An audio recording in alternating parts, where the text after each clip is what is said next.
Ma belle-mère a exigé que je paie un loyer, alors que ses enfants vivaient gratuitement. Plus tard, elle a essayé de convaincre mon père de me mettre à la porte. Alors, j'ai révélé qui était le véritable propriétaire de la maison et je leur ai signifié un avis d'expulsion. J'ai perdu ma mère quand j'avais 8 ans. C'était horrible, évidemment, mais nous avons réussi à nous en sortir. Mon père, par contre, était complètement anéanti, à tel point qu'il pouvait à peine fonctionner la première année. Les parents de ma mère, de vrais saints d'ailleurs, ont vraiment assuré. Ils ont pratiquement emménagé avec nous pour s'occuper de moi, pendant que mon père essayait de surmonter son deuil et de maintenir son entreprise à flot. Une petite note sur la situation de la maison, car c'est super important pour la suite. Mes grands-parents étaient plutôt aisés, pas extrêmement riches, mais suffisamment à l'aise pour acheter cette immense maison de 4 chambres dans l'un des plus beaux quartiers près de Boston. L'idée était que nous vivions tous ensemble, pour qu'ils puissent m'aider à m'élever correctement. Honnêtement, ça a très bien fonctionné pendant un certain temps.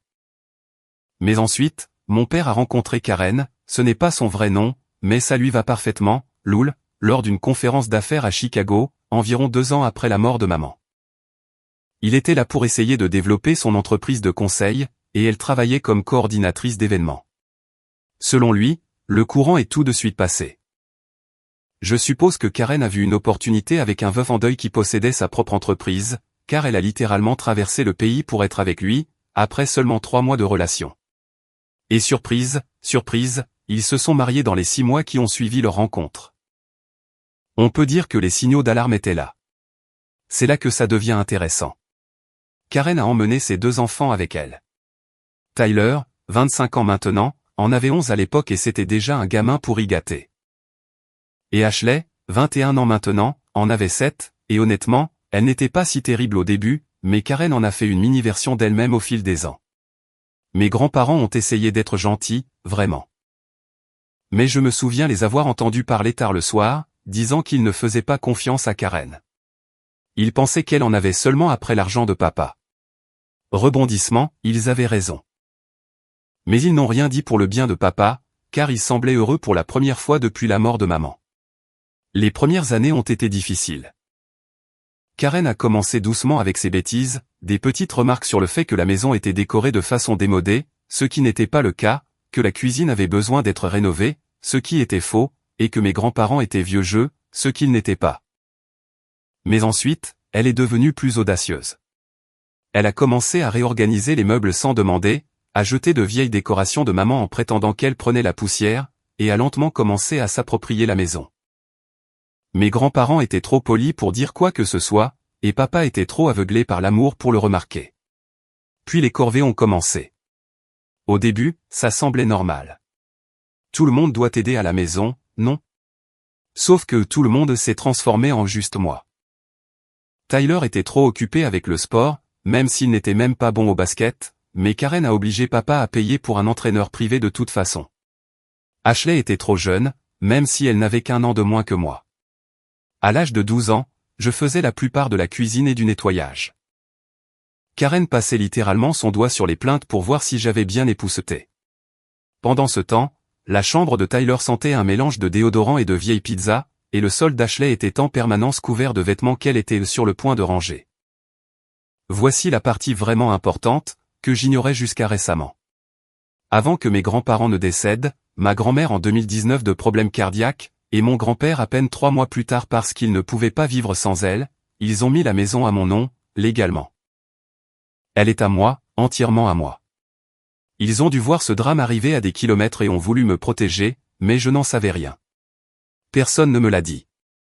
Papa le savait, mais je suppose qu'il n'a pas jugé important de le mentionner. Spoiler alerte, c'était très important. Karen, évidemment, n'en avait aucune idée non plus, sinon elle aurait essayé de faire inscrire son nom sur l'acte de propriété d'une manière ou d'une autre. Donc, ces dernières années, j'ai vécu comme une domestique dans ma propre maison, à cuisiner, nettoyer, faire la lessive de tout le monde. Oui, même les vêtements de sport dégoûtants de Tyler, pendant que Karen était assise à regarder la télé-réalité en se plaignant que je chargeais mal le lave-vaisselle. Tyler a obtenu son diplôme universitaire il y a 2 ans, de justesse, je suis presque sûr que papa a payé quelqu'un pour être honnête, et il n'a pas travaillé un seul jour depuis. Il prétend essayer de devenir créateur de contenu, mais ses réseaux sociaux ont environ 200 abonnés, et ce n'est que lui faisant maladroitement ses tendances de danse gênantes. Ashley est en 3e année d'université, soi-disant pour étudier le commerce, mais en réalité, elle ne fait que faire la fête et poster des photos esthétiques de son café. Papa paie pour tout, son appartement près du campus, qu'elle utilise à peine car elle est toujours à la maison, sa voiture, qu'elle a accidenté 2 fois, ses cartes de crédit, qu'elle maximise tous les mois. Et moi, j'étais là, travaillant à temps partiel tout en suivant des cours en ligne, faisant toutes les tâches ménagères, et essayant d'économiser de l'argent parce que Karen n'arrêtait pas de sous-entendre que je devais commencer à contribuer aux frais du ménage. Le jour où tout a basculé a commencé comme n'importe quelle autre journée épuisante chez moi. Je venais de finir un service de 8 heures, un client m'avait crié dessus à propos du lait d'amande, mais c'est une autre histoire, et j'étais épuisé. Mais bien sûr, je devais encore rentrer à la maison et préparer le dîner, car Dieu nous en préserve si Tyler bougeait de sa chaise de jeu ou si Ashley posait son téléphone. Je suis dans la cuisine en train de préparer cette recette de pâtes que j'ai trouvée en ligne, et je ne vais pas mentir, c'est vraiment bon. Et Karen entre, vêtue d'une de ses tenues soi-disant de créateur, je suis presque sûr qu'elle vient d'un magasin de déstockage, mais peu importe. Elle a ce regard sur son visage, vous savez, celui que prend un professeur quand il vous surprend en train de faire passer des mots en classe. Oui, celui-là. Elle s'assoit à l'îlot de cuisine, me regardant cuisiner comme un faucon. Je suis déjà sur les nerfs, car elle trouve toujours quelque chose à critiquer dans ma cuisine.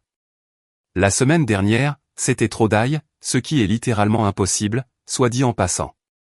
La semaine d'avant, c'était trop épicé, alors que c'était une simple sauce Alfredo. Puis, elle me lâche ça, nous devons avoir une discussion sérieuse sur ta situation de logement. Je lui réponds, quelle situation de logement? Je suis ici depuis plus longtemps que toi. Mais elle continue, ton père et moi avons discuté, et nous pensons qu'il est temps que tu commences à payer un loyer. Après tout, tu travailles maintenant, et il n'est pas juste que tu vives ici gratuitement pendant que nous couvrons toutes les dépenses. L'audace de cette femme. Je suis littéralement là, cuillère en bois à la main, la sauce probablement en train de brûler, essayant juste de digérer ce non-sens. Pendant ce temps, j'entends Tyler à l'étage crier sur son jeu, et les vidéos d'Ashley tournent à plein volume depuis le salon. Alors, je lui demande, en essayant de garder ma voix calme, car je suis agacé mais pas stupide, et Tyler et Ashley? Est-ce qu'ils paient un loyer, eux aussi? Elle fait ce truc où elle s'essuie la bouche avec une serviette, même si elle n'a rien mangé, comme si elle copiait ses émissions de télé-réalité. Puis elle dit, eh bien, c'est différent. Ce sont mes enfants, et ils sont encore en train de s'établir dans la vie. Tyler travaille sur sa carrière de créateur de contenu, et Ashley se concentre sur ses études. J'ai failli éclater de rire. La carrière de Tyler consiste à poster des vidéos que personne ne regarde, et Ashley n'a pas ouvert un livre depuis une éternité. Mais Karen commence alors à exposer ses exigences raisonnables de loyer, 800 € par mois, plus les charges. De plus, je serai toujours censé aider à la maison, ce qui signifie continuer à être leur bonne. Je suis là, à remuer cette sauce, et quelque chose en moi se brise. Vous savez, ce moment où tout devient soudainement clair? C'était comme ça. Toutes ces années à être traitée comme une servante, tous les commentaires, toutes les corvées, toutes les fois où j'ai dû nettoyer derrière eux, tout m'a frappé d'un coup. Alors, j'éteins le feu, je pose la cuillère, et je regarde Karen droit dans les yeux. Laissez-moi bien comprendre, dis-je, ma voix étrangement calme. Tyler, qui n'a pas gagné un seul euro depuis son diplôme et passe ses journées à crier sur les gens en ligne, n'a pas à payer de loyer. Ashley, qui maximise ses cartes de crédit et n'a jamais touché un aspirateur, n'a pas à payer de loyer. Mais moi, si. Le visage de Karen se crispe, comme si elle essayait de garder le contrôle. Elle se lance dans un discours sur le fait que je suis plus établi, que la famille s'entraide, et d'autres sottises qu'elle a probablement lues en ligne. C'est à ce moment-là que j'ai décidé de lancer ma propre bombe. Mais d'abord, j'ai appelé tout le monde dans la salle à manger. J'ai dit à Karen que je voulais en discuter en famille, utilisant ses propres tactiques contre elle. Tyler s'est plaint de devoir quitter son jeu, et Ashley a agi comme si se lever était la chose la plus difficile au monde, mais finalement, tout le monde s'est assis à table. Les pâtes étaient froides à ce stade, mais je m'en fichais. J'avais perdu l'appétit de toute façon. Karen commence à expliquer sa proposition, l'air très officiel, comme si elle était aux commandes. Tyler a un sourire en coin, pensant probablement qu'il n'aura pas à s'inquiéter pour l'argent, et Ashley filme tout, parce qu'elle adore le drame. Et c'est là que je l'ai dit, les mots qui ont tout changé, je ne paierai pas de loyer, parce que cette maison m'appartient. Le silence qui a suivi était irréel. C'était comme si personne ne pouvait même comprendre ce que je venais de dire. Tyler s'est arrêté en pleine bouchée. Ashley me fixait, et Karen semblait complètement figée, comme si son cerveau avait cessé de fonctionner. Puis ils ont tous commencé à rire, comme si c'était une sorte de blague. Tyler a fait un commentaire, Ashley a attrapé son téléphone, et Karen a essayé de rire aussi, mais je pouvais voir la panique commencer à s'installer. « De quoi parles-tu » a-t-elle dit, essayant de paraître sûre d'elle, mais sa voix tremblait. « Cette maison est à moi et à ton père. » Je me suis adossé à ma chaise, aussi calme que possible, et j'ai dit, « Pourquoi n'appelles-tu pas papa pour lui demander ?» Les faux ongles de Karen ont commencé à tapoter sur l'écran de son téléphone si vite que j'ai cru qu'elle allait le fissurer. J'aurais un peu aimé, car devinez qui aurait dû aller le faire réparer. Elle met le haut-parleur, bien sûr, elle adore avoir un public quand elle pense qu'elle est sur le point de gagner une dispute. Le téléphone sonne plusieurs fois, puis papa décroche. Il a l'air fatigué, probablement parce qu'il travaille vraiment pendant que son beau-fils construit sa marque ou je ne sais quoi. David, la voix de Karen est toute douce et fausse, comme quand elle essaie d'obtenir un surclassement à l'hôtel. Ruby raconte des histoires intéressantes sur la maison. Elle dit qu'elle lui appartient. Ce n'est pas vrai, n'est-ce pas? Le silence qui a suivi était assourdissant. On pouvait littéralement entendre mon père faire ce truc où il se racle la gorge quand il est mal à l'aise. Il le fait souvent avec Karen. Puis finalement, eh bien, en fait. Mes beaux-parents ont mis la maison au nom de Ruby avant de décéder. Le visage de Karen est passé par plus de couleurs que ma vieille bague d'humeur de chez Claire S, d'abord rouge, puis blanc, puis cette étrange couleur verdâtre que je n'avais jamais vue sur un être humain. « Qu'est-ce que tu veux dire par ils l'ont mise à son nom » a-t-elle pratiquement hurlé. « Quand comptais-tu me le dire ?»« Je ne pensais pas que c'était important, » dit faiblement mon père. Un mouvement typique de papa, pour être honnête. Pas important. Karen est maintenant debout, sa chaise raclant le sol. « Tu ne pensais pas qu'il était important de me dire que ta fille adolescente possède notre maison ?» Elle lui raccroche au nez en plein milieu de sa phrase. Le téléphone heurte la table si fort que j'ai cru que l'écran allait se fissurer à nouveau. J'espérais un peu. Tyler ne rit plus. En fait, il est plutôt pâle. Il réalise probablement que toutes les fois où il m'a dit de sortir de sa salle de jeu, c'était en fait ma salle de jeu. Ashley filme toujours, mais maintenant elle a ce regard de biche prise dans les phares. Je peux presque voir les vidéos être supprimées dans son esprit. Karen respire comme si elle venait de courir un marathon avec ses fausses chaussures de créateur. Elle essaie de se ressaisir, mais je peux voir ses mains trembler alors qu'elle dit, tentant de paraître calme mais échouant lamentablement, c'est clairement un malentendu. Bien sûr, tu n'as pas à payer de loyer, Ruby. Oublions simplement cette conversation. Mais voilà, je ne voulais pas oublier. J'en avais fini d'oublier toutes les bêtises qu'il m'avait fait subir au fil des ans. Fini d'être le paillasson de la famille. Fini de les regarder vivre sans loyer dans ma maison, tout en me traitant comme leur femme de ménage personnelle. Alors j'ai juste souri et dit, « Oh, nous n'allons certainement pas oublier cette conversation. » En fait, j'ai fait une pause pour l'effet dramatique, que voulez-vous, j'ai appris des meilleurs, je pense qu'il est temps que nous ayons une discussion sérieuse sur votre situation de logement. Le regard de pure terreur sur le visage de Karen valait mieux que n'importe quel cadeau que j'ai jamais reçu. Mais attendez, ça devient encore mieux. Car pendant qu'ils sont tous assis là, à digérer leur nouvelle réalité, j'entends le téléphone de Karen vibrer avec les SMS de mon père. Elle l'ignore, mais je sais exactement ce qui se passe. Il lui envoie probablement des SMS en panique à propos de tous les documents légaux que mes grands-parents ont laissés, ce qui prouve tout ce que je viens de dire. Très bien, donc après cette scène de dîner explosive, je suis allé me coucher en me sentant plutôt bien dans ma peau. Vous savez, ce sentiment quand on tient enfin tête à son harceleur du lycée? Multipliez ça par 1000, et c'est ce que je ressentais. Mais Karen, oh non, elle n'en avait pas fini. Loin de là. Le lendemain matin, alors que je m'apprête à descendre pour le petit déjeuner, j'entends la voix de Karen venant de la cuisine. Elle est au téléphone avec mon père, en haut-parleur bien sûr, et devinez ce qu'elle fait. Elle essaie littéralement de convaincre mon père de me faire déménager de ma propre maison. Voici la conversation que j'ai surprise. Et oui, je l'ai enregistrée sur mon téléphone, parce qu'à ce stade, je fais confiance à ces gens autant que je peux les lancer. Karen dit, David, tu dois faire quelque chose à propos de cette situation. Ta fille devient un problème. Papa, l'air fatigué, répond, que veux-tu que je fasse? Karen dit, et ces universités hors de l'État pour lesquelles elle a postulé? Tu pourrais l'encourager à aller dans l'une d'elles. Dis-lui que ce serait bon pour son indépendance. L'audace de cette femme, elle essaie vraiment de m'expédier dans un autre État pour pouvoir continuer à vivre dans ma maison sans payer de loyer. Mais attendez, ça s'améliore. Papa dit, je ne sais pas, Karen. Karen utilise cette voix mielleuse qu'elle prend quand elle manipule quelqu'un et dit, pense-y, David. Elle est jeune. Elle a besoin de faire l'expérience de la vie loin de la maison. Et honnêtement. Pause dramatique, je m'inquiète pour sa santé mentale. Toute cette colère qu'elle traîne, ce n'est pas sain. Pardon? La seule chose qui affecte ma santé mentale, c'est de vivre avec la méchante belle-mère de toutes les histoires réunies. Mais voici la partie qui m'a vraiment achevé. Papa dit, peut-être que tu as raison. Je vais lui parler de déménager pour l'université. Ce serait peut-être mieux pour tout le monde. J'ai littéralement dû me mordre le poing pour ne pas crier.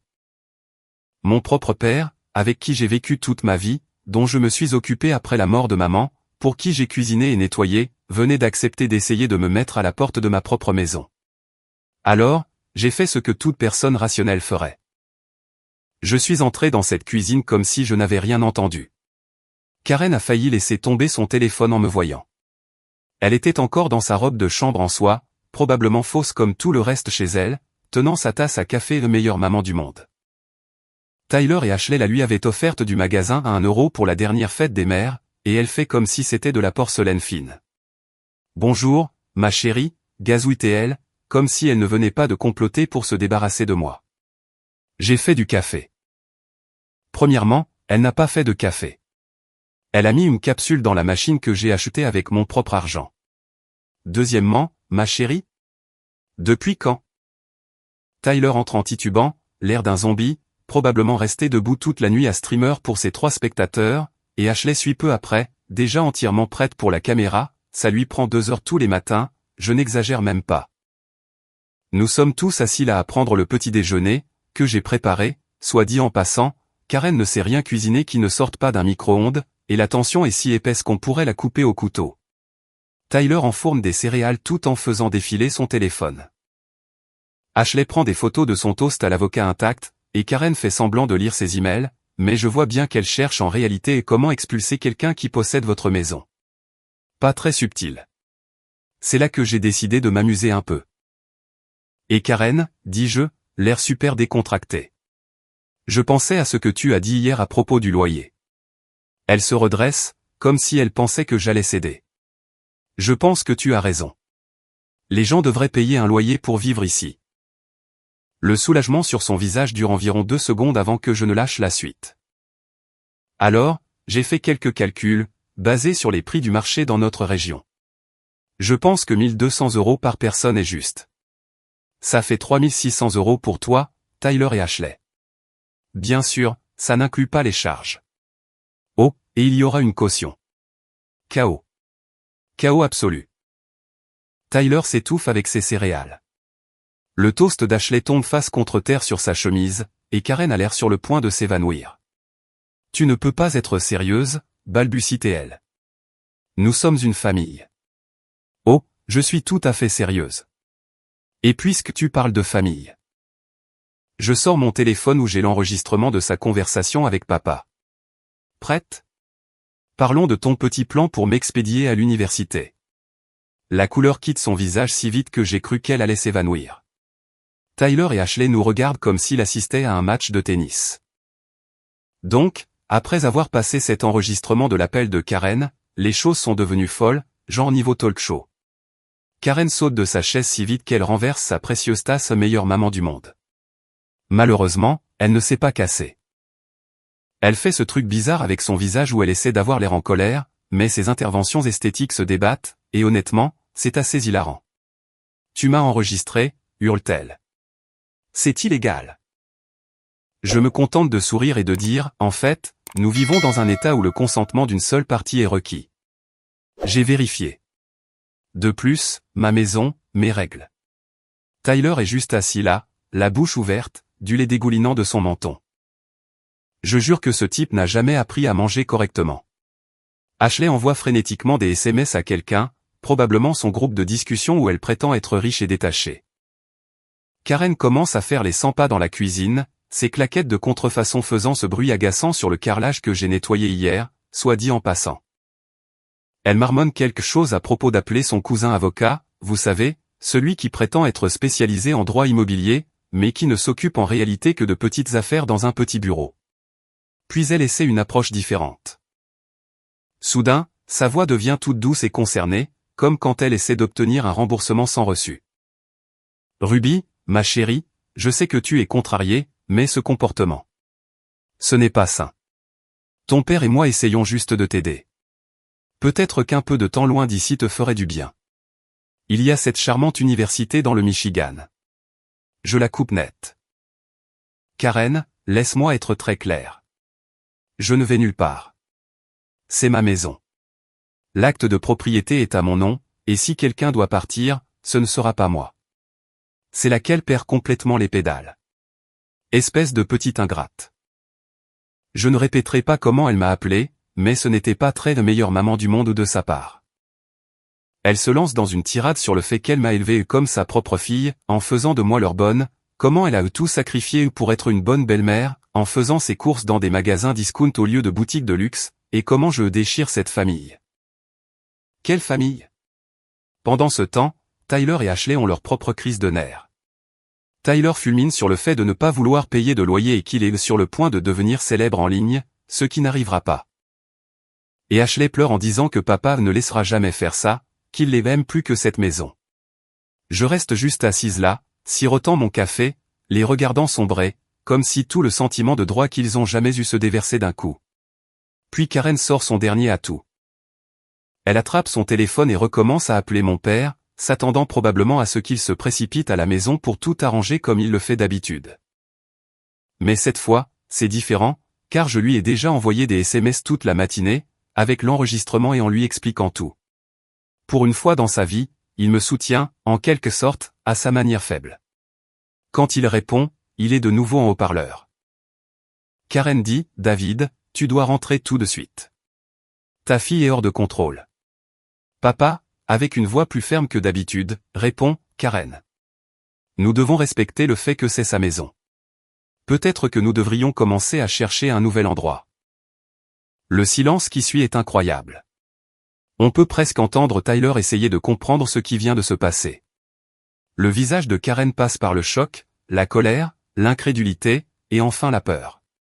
La vraie peur, car elle réalise enfin qu'elle est sur le point de tout perdre. C'est laquelle commet sa plus grosse erreur.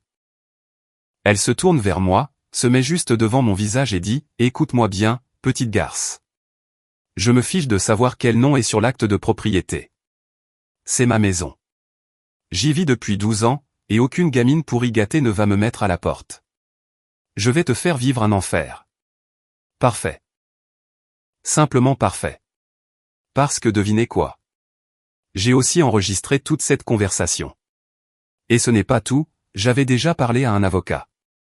Dédicace à R. Le Galadvis pour les recommandations. Il s'avère que menacer le propriétaire légal de votre résidence n'est pas une très bonne idée. Qui l'eût cru? Ok, vous vous souvenez que j'ai mentionné avoir parlé à un avocat? Meilleure décision de ma vie. Il s'avère que mes grands-parents n'ont pas seulement mis la maison à mon nom.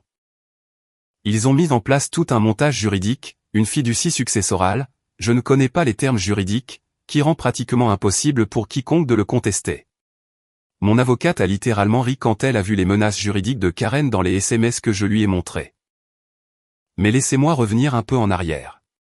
Le lendemain de la petite crise de Karen, je suis passé à l'offensive nucléaire, je leur ai à tous signifié de vrais papiers d'expulsion, comme des documents officiels du tribunal et tout le tout-team. Le regard sur le visage de Karen quand elle les a reçus, inestimable. Elle a même essayé de refuser de prendre les papiers, mais apparemment, ça ne marche pas comme ça. Merci, Reddit. La réaction de Tyler était exactement celle à laquelle on pouvait s'attendre. Il a jeté sa chaise de jeu dans les escaliers et l'a cassée. Karma, mon pote. Ashley a eu une crise de nerfs en direct sur Instagram. Elle a gagné environ 200 abonnés, cependant, donc félicitations, je suppose. Mais Karen, oh là là, Karen est devenue complètement folle. D'abord, elle a essayé d'appeler tous les avocats de la ville. Littéralement tous. Mais le truc avec les avocats de petite ville, c'est qu'ils se connaissent tous. Et après que les 2 premiers lui aient dit qu'elle n'avait aucune chance, le mot a circulé. Même son cousin spécialiste des cas de conduite en état d'ivresse n'a pas voulu y toucher. Ensuite, elle a tenté la voie des réseaux sociaux, publiant un long statut Facebook dramatique sur la façon dont sa belle-fille ingrate essayait de rendre sa famille sans abri. Mais ça s'est retourné contre elle quand une des vieilles amies de ma mère a commenté avec des preuves sur la façon dont Karen m'avait traité au fil des ans. Petite note, un grand merci à l'amie de ma mère, Sarah, qui conserve des captures d'écran des conneries de Karen depuis des années. L'héroïne dont nous ignorions avoir besoin. Le meilleur, c'est que les amis chics de Karen de son country club ont commencé à prendre leur distance. Il s'avère qu'ils n'aiment pas s'associer avec quelqu'un qui est sur le point de devenir sans abri. Drôle, n'est-ce pas? Pendant ce temps, Tyler et Ashley traversent leur propre crise. Tyler a finalement réalisé qu'être créateur de contenu n'est pas vraiment un travail quand on a 247 abonnés et que son contenu principal consiste à rager sur Fortnite.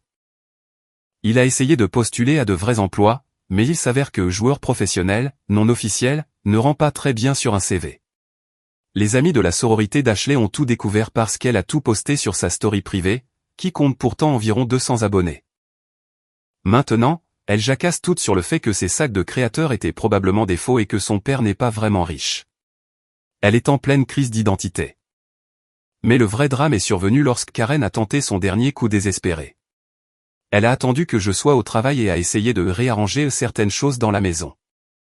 Par réarranger, je veux dire qu'elle a essayé de prendre certains des vieux bijoux de ma mère que mes grands-parents m'avaient laissés.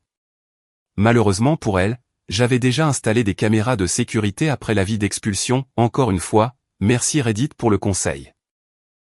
Je l'ai eu en vidéo, clair comme le jour, en train d'essayer de fourrer les colliers anciens de ma mère dans son sac Michael Kors de mauvais goût. J'ai appelé les flics, déposé une plainte, leur ai montré les images. Vous auriez dû voir Karen essayer d'expliquer à l'agente de police pourquoi elle déplaçait simplement des bijoux qui ne lui appartenaient pas. Ces fausses larmes n'ont pas fonctionné cette fois, probablement parce que son mascara ne coulait même pas. Le maquillage waterproof gâche vraiment l'effet dramatique. L'agente était une femme plus âgée qui, en un coup d'œil, a compris la situation et n'allait rien laisser passer. Surtout quand Karen a essayé de jouer la carte du « mais nous sommes une famille ». L'agente, madame, tenter de voler le propriétaire légal de cette maison n'est pas une affaire de famille. Je n'ai pas encore porté plainte, car honnêtement, avoir ça au dossier pour l'affaire d'expulsion est mieux. Mon avocate était ravie. En parlant de l'expulsion, vous vous souvenez comment Karen se vantait toujours de ses comptes d'investissement et de sa richesse indépendante avant de rencontrer mon père? Ouais. Il s'avère que c'était du pipeau. Elle n'a littéralement nulle part où aller et elle panique. Elle a essayé d'appeler la sœur de mon père à l'aide, mais ma tante, qui n'a jamais aimé Karen, lui a juste envoyé un lien vers des annonces d'appartements dans le quartier louche de la ville. Je me suis senti mal pendant une demi-seconde, jusqu'à ce que je me souvienne de la fois où Karen a accidentellement donné les décorations de Noël de ma mère à Godwill. La meilleure pire partie, mon père a finalement trouvé un peu de courage. Il a dit à Karen que si elle ne partait pas pacifiquement, il ne la suivrait pas. Il s'avère que 12 ans de ces conneries toxiques, c'était assez, même pour lui. Je vous tiendrai au courant quand ils partiront. Mise à jour finale. Donc, après toute l'affaire de la tentative de vol de bijoux, Karen savait qu'elle était foutue. Mais étant Karen, elle devait rendre sa sortie aussi dramatique que possible. La veille de la date limite d'expulsion, elle tente un dernier coup de force, elle convoque une réunion de famille, loul, quelle famille? Et elle débarque, se pavanant dans son faux tailleur Chanel, celui avec le motif manifestement incorrect qu'elle jure être vintage. Elle a tout un discours préparé sur le fait qu'elle choisit de partir parce qu'elle ne supporte pas la négativité ou je ne sais quoi. Karen se lance dans tout un monologue sur le fait qu'elle prend la voie de la sagesse. Depuis quand être légalement expulsé, c'est prendre la voie de la sagesse? Puis elle lâche ce qu'elle pense être son atout maître. Ton père et moi avons décidé de déménager en Floride. Nous venons d'acheter une magnifique maison à Tampa, bien plus belle que ce vieil endroit. Premièrement, ils n'ont rien acheté. J'ai littéralement vu son GoFundMe pour besoin de logement pour famille en crise qui a récolté exactement 43 €, principalement de son groupe de marketing de réseau. Deuxièmement, mon père n'était même pas là pour cette annonce, car il était à l'hôtel. Il s'avère que regarder sa femme essayer de voler les bijoux de sa femme décédée est un peu un tue l'ambiance. Qui l'eût cru? Mais c'est là que ça devient bon. Pendant que Karen fait son faux discours de départ gracieux, les déménageurs que j'ai engagés commencent à arriver. En plein milieu de sa tirade, cette maison était en dessous de moi de toute façon. Il y a ces grands gaillards qui entrent avec des cartons et des diables. Le visage de Karen refait ce truc bizarre et figé. Botox plus rage égale comédie en or. Elle se met à crier qu'elle n'était pas prête et qu'elle avait besoin de plus de temps pour trier ses affaires. Le chef des déménageurs, dédicace à Mike, tu es un vrai, la regarde et dit simplement, Madame, nous avons des instructions strictes. Tout est emballé et déplacé vers votre box de stockage aujourd'hui. Si vous voulez vos affaires, vous devrez voir ça avec le tribunal. Les amis, elle a pété les plombs, une crise de nerfs nucléaire totale. Elle a commencé à attraper des objets au hasard, prétendant que c'était des héritages de famille, y compris le bol en céramique de ma mère qu'elle avait littéralement essayé de jeter l'année dernière. Ashley pleure parce que son décor TikTok est ruiné. Tyler fait une crise de panique parce qu'il n'arrive pas à débrancher assez vite sa console de jeu. Mais voici la meilleure partie. Vous vous souvenez de tous ces articles de créateurs dont Karen se vantait?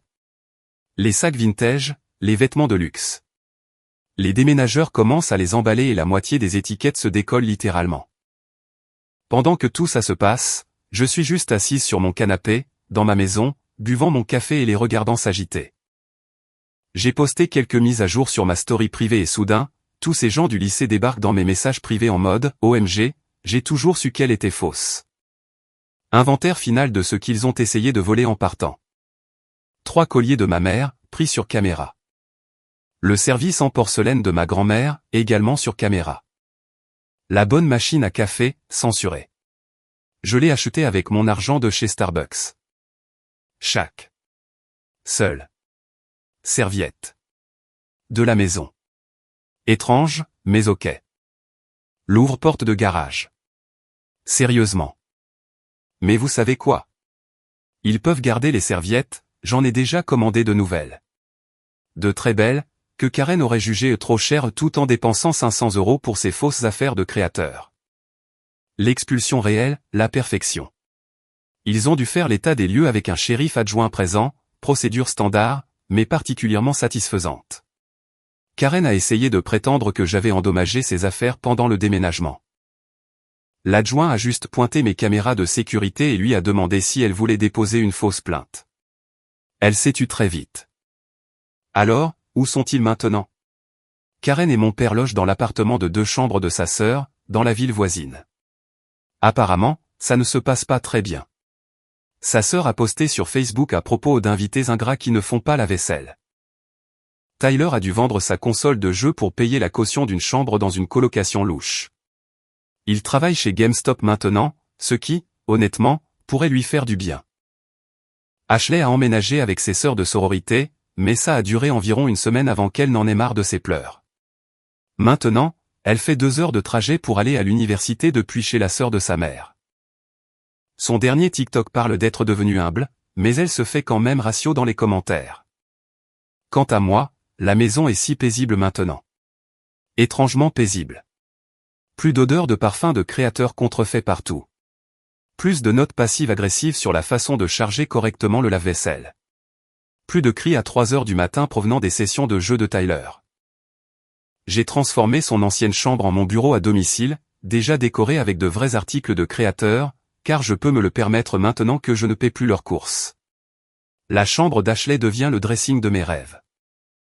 Et la salle de méditation de Karen, où elle regardait Real Housewives toute la journée, est maintenant mon studio de yoga. Papa appelle parfois, il reste avec Karen pour le moment, mais honnêtement, il a l'air fatigué. Je pense qu'il réalise enfin ce que tout le monde savait il y a 12 ans, qu'il a épousé une croqueuse de diamants qui n'est même pas douée pour ça. Ai-je été trop dur? Peut-être. Est-ce que je le regrette? Non. Ils ont joué, ils ont perdu. Il s'avère que le karma se fiche de vos fausses claquettes Gucci. Mise à jour finale, la meilleure amie de ma mère, Sarah, loue maintenant une des chambres d'amis, donc je ne suis pas seul dans cette grande maison. Elle m'apprend toutes les vieilles recettes de maman et m'aide à remplacer tout ce que Karen a jeté au fil des ans. Parfois, de bonnes choses naissent de mauvaises situations. Merci d'avoir suivi cette aventure. Reddit, vous m'avez vraiment aidé à rester forte à travers tout ça, surtout les gens de Le Galadvis. Vous déchirez. Mon Dieu, c'est vraiment la fin. Merci pour tout le soutien tout au long de ce voyage de folie. Vous êtes incroyable. Arrêtez de me demander de poster les images des caméras de sécurité. Je n'essaie pas de me faire bannir. Lol. Oui, c'est réel. Non, je ne le prouverai pas pour des raisons de confidentialité. Et oui, je suis en thérapie.